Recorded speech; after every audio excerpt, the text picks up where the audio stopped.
Nào. Baby Tao Production. xin lỗi vì tao không thể đem đến hạnh phúc cho mày được, vì hạnh phúc đó nơi trái tim mày là điều người ta thầm mong ước.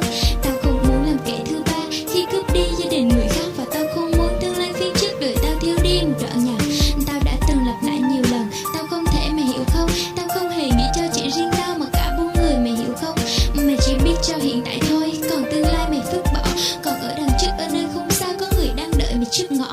Tao chưa từng nghĩ đến chuyện này, bởi vì lương tâm tao không cho phép một người xếp thành nặng ngang đi vào ngõ hẻm. Xin lỗi nó quá hẹp, vậy người đi trước, người đi sau, và chắc chắn tao ở sau sót. Hãy nhìn lại đi, đằng sau lưng mày có còn con bé nó đang theo con. Cái thứ sai lầm của ngày hôm qua đem lại cảm giác cho mày feel, nhận lại hết